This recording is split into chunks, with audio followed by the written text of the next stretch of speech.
नमस्कार दोस्तों, आज हम हिंदी व्याकरण में उपसर्ग और प्रत्यय यह देखेंगे कि उपसर्ग किसे कहते हैं और प्रत्यय किसे कहते हैं। ये वीडियो मैंने पहले भी लिया था, अब हम इसका सराव करेंगे। जैसे देखो, उपसर्ग किसे कहते हैं कि जो शब्दांश के आगे लगने वाले शब्द को हम उपसर्ग कहते हैं। सबसे पहले हम जानेंगे कि उपसर्ग मतलब क्या। तो देखो, यहाँ पे मैंने कुछ वाक्य लिए हैं। जैसा पहला है, राजा ने अन्याय किया, अशोक की विजय हुई, चंद्रमा पृथ्वी का उपग्रह है, चौधरी जी लापरवाह थे। यहाँ पे हम मतलब जो पहला वाक्य है उसका जो पहला वाक्य का हम विग्रह करते समय कैसा आएगा, अ प्लस अन्याय, मतलब दो शब्द तैयार हो गए। जैसे अ प्लस न्याय, जैसा इसका विग्रह कैसा होगा, वी प्लस जय। इसका कैसा आएगा, उप प्लस ग्रह।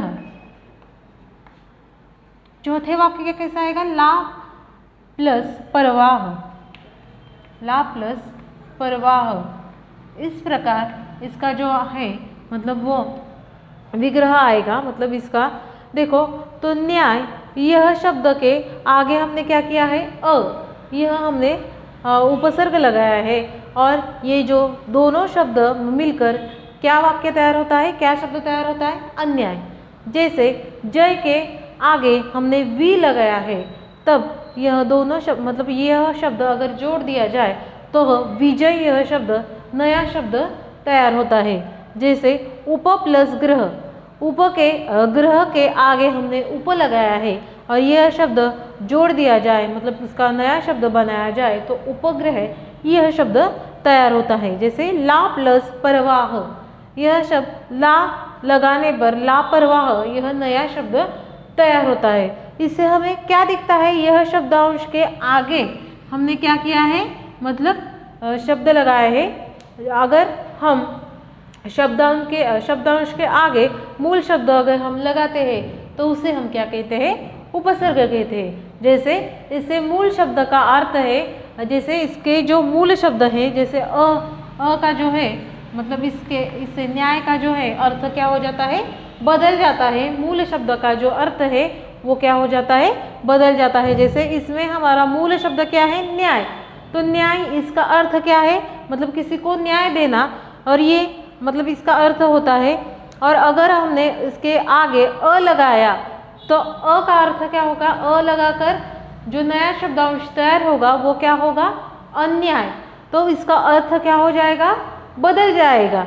इसीलिए मूल शब्द का अर्थ जो क्या हो जाता है, उपसर्ग लगाने से बदल जाता है, उसे भी हम क्या कहेंगे, उपसर्ग कहेंगे। जैसे मूल शब्दांश का क्या हो जाता है, अर्थ बदल जाता है। जैसे यह जय वाक्य का वी लगाने से अर्थ क्या हो जाता है, बदल जाता है।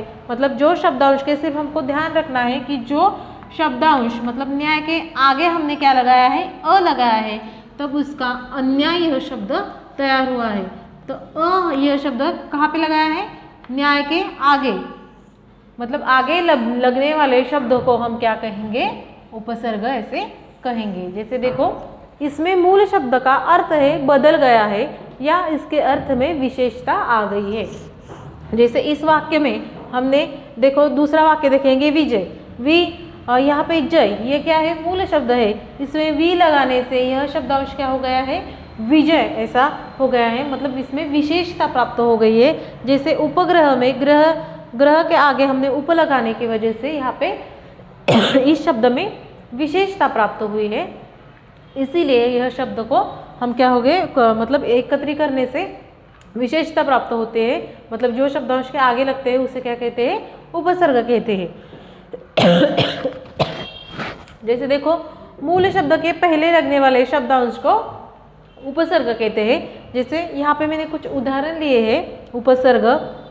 यहाँ पे मूल शब्द जो है देखो, न्याय, ज्ञान, रक्षण, ग्रह, द्रव, पुत्र, ये मूल शब्द है हमारे। इसके आगे हमने क्या किए हैं, कुछ उपसर्ग लगाए हैं। जैसे अ प्लस ज्ञान, जो मूल शब्द है उनका नया शब्द कौन सा तैयार होगा, अज्ञान। जैसे दूसरा है आ प्लस रक्षण, उसका क्या तैयार होगा, आरक्षण। जैसे उपसर्ग है अनु प्लस ग्रह, उसका नया शब्द तैयार होगा अनुग्रह। जैसे चौथा है उप प्लस द्रव, उसका नया शब्द तैयार होगा उपद्रव।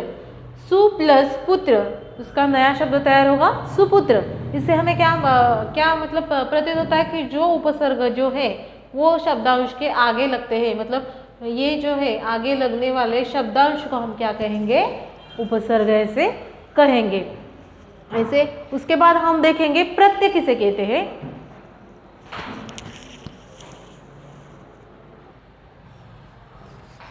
इसके बाद में हम देखेंगे प्रत्यय मतलब क्या। जैसे देखो प्रत्यय, यहाँ पे मैंने कुछ वाक्य लिए हैं। जैसे पहला है, यह हवादार कमरा है, उसे नमकीन चीज़ें पसंद है, मोर और सांप में शत्रुता होती है, उसकी बातें में भोलापन है।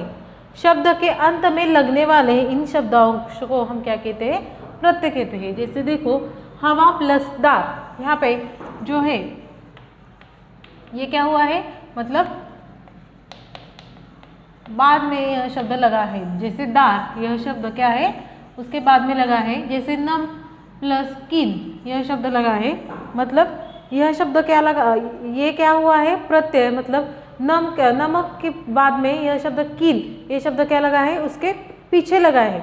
जो शब्दांश मतलब शब्द के पीछे लगता है उन्हें हम क्या कहेंगे, प्रत्यय कहेंगे। जैसे देखो यहाँ पे मैंने कुछ वाक्य लिए हैं, मतलब उसमें कुछ ऐसे वाक्य होते हैं। जैसे देखो भाववाचक संज्ञा या विशेषण बनाने के लिए मूल शब्द प्रत्यय लगाया जाता है।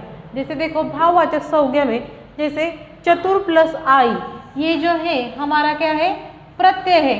चतुर यह मूल शब्दांश है, इसके बाद में यह जो है वो भाववाचक है, मतलब भाव यह दर्शाता है, भाववाचक संज्ञा है। जैसे क्या है, इससे नया शब्द तैयार होता है चतुराई, यह शब्द तैयार होता है। आई यह शब्द लगाने से हमारा जो चतुराई यह शब्द नया तैयार होता है, मतलब आई यह क्या है, हमारा प्रत्यय है। उपसर्ग में क्या होता है, ध्यान रखिए कि उपसर्ग में जो शब्दांश होता है उसके आगे जो शब्द लगता है, मतलब मूल शब्द के आगे लगने वाले शब्द को हम उपसर्ग कहते हैं, और मूल शब्द के पीछे लगने वाले शब्द को हम क्या कहेंगे, प्रत्यय कहेंगे। जैसे कुछ भाववाचक संज्ञा में होता है, भाववाचक संज्ञा मतलब क्या कि जो नाम होते हैं वो क्या, मतलब जो भाव दर्शाते हैं नाम में, उसे हम भाववाचक संज्ञा कहते हैं। जैसे चतुराई, ये क्या है, हमारे जो भाव है वो दर्शाने का कार्य करते हैं। जैसे बच्चा, बूढ़ा, ये सब भाववाचक संज्ञा है। जैसे बच्चा प्लस पन यह प्रत्यय लगाने से बचपन यह नया शब्द यहाँ पे तैयार होता है। जैसे बूढ़ा प्लस पा यह प्रत्यय लगाने से बूढ़ापा यह नया शब्द यहाँ पे तैयार होता है। उसके बाद में विशेषण मतलब क्या कि संज्ञा से विशेष जो मतलब विशेष ऐसा बताने वाले शब्दों को हम विशेषण कहते हैं। जैसे रेशम प्लस ई, मतलब ये संज्ञा की क्या करता है, विशेषता बताता है। जैसे रेशम प्लस ई यहाँ पे देखो प्रत्यय लगाया है। रेशम ये क्या है, हमारा विशेषण है। भारत ये हमारा विशेषण है। दया है हमारा विशेषण है। इस विशेषण में जब प्रत्यय लगता है तब देखो नया शब्द तैयार होता है रेशमी। इस प्रकार जैसे भारत प्लस ईय, भारतीय यह नया शब्द तैयार हुआ। जैसा दया प्लस आलू, इसका नया शब्द तैयार हुआ है दयालु। इस प्रकार भाववाचक संज्ञा और विशेषण लगने पे जो प्रत्यय है उसके रूप में जो परिवर्तन होता है वो हमने देखा। उसके बाद में जो प्रत्यय है उसके जो मूल दो मतलब जो प्रत्यय के दो प्रकार पड़ते हैं, पहला है कुंदत और दूसरा है तद्धित। तो सबसे पहले हम देखेंगे कुंदत मतलब क्या।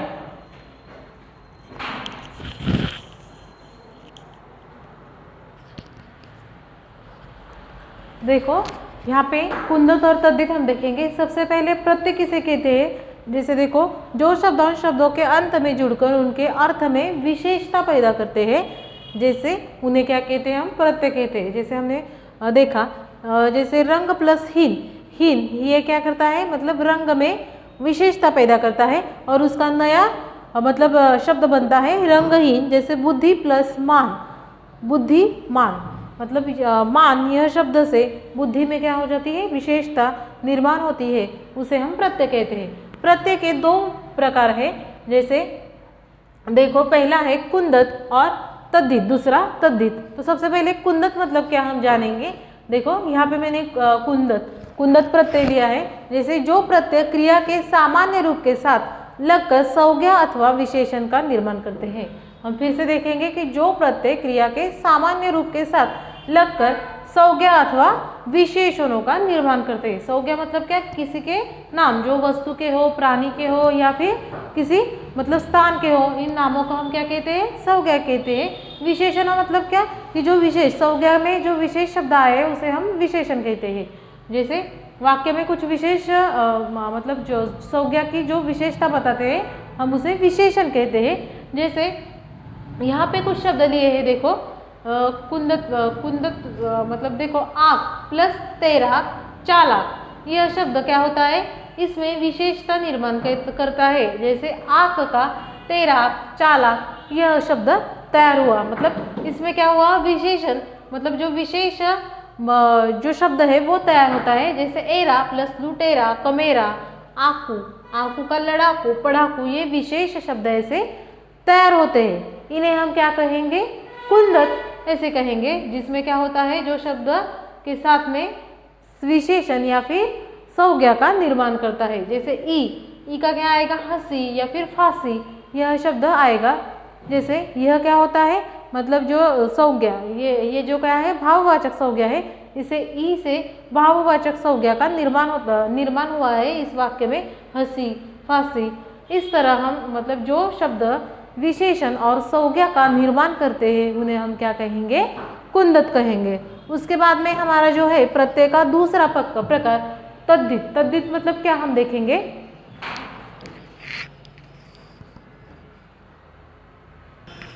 उसके बाद में हम देखेंगे तद्धित प्रत्यय।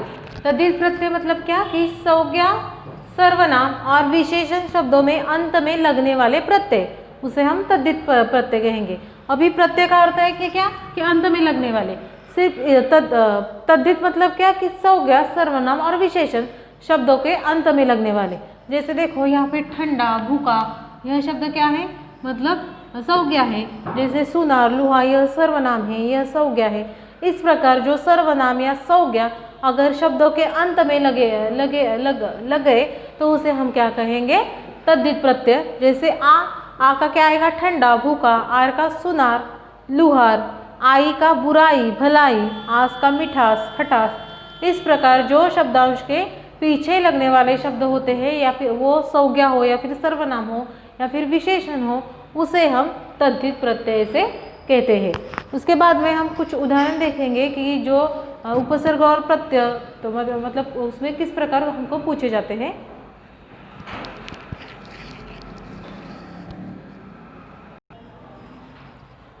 उसके बाद में देखो, हमको अगर इस प्रकार प्रश्न पूछा जाए कि कोष्टक में से उचित उपसर्ग चुनकर निम्नलिखित शब्दों से नए शब्द बनाइए। जैसे उपसर्ग दिए होंगे अन, उप, परि, वि, यह शब्द हमको क्या करना है, यहाँ पे उचित जगह पे लगना है। जैसे यहाँ पे जान, मतलब इसके उपसर्ग किसे कहते हैं, कि जो शब्दांश के आगे लगने वाले शब्द। जैसे यह शब्द हमको कहाँ पे लगाना है, आगे लगाना है। जैसे उसका नया शब्द तैयार करना है एक। और मतलब देखो इसके आगे क्या आएगा, जान, यहाँ पे अनजान, मतलब यहाँ पे अन लिखना पड़ेगा हमको, नया शब्द बनेगा अनजान। जैसे वन, वन का आगे लगने वाला क्या है, उपवन, उप प्लस इसका नया शब्द क्या तैयार होगा, उपवन। उसके बाद में है नाश, नाश का क्या आएगा, वी, वी यह उपसर्ग आएगा, वी का नया शब्द तैयार होगा विनाश। जैसे वार, वार का क्या है, मतलब आगे आएगा परि, उसका नया शब्द तैयार होगा परिवार। इस प्रकार उपसर्ग मतलब अगर हमको आए तो इस प्रकार हमको लिखना पड़ता है। उसके बाद में हम देखेंगे प्रत्यय किस प्रकार लिखते हैं।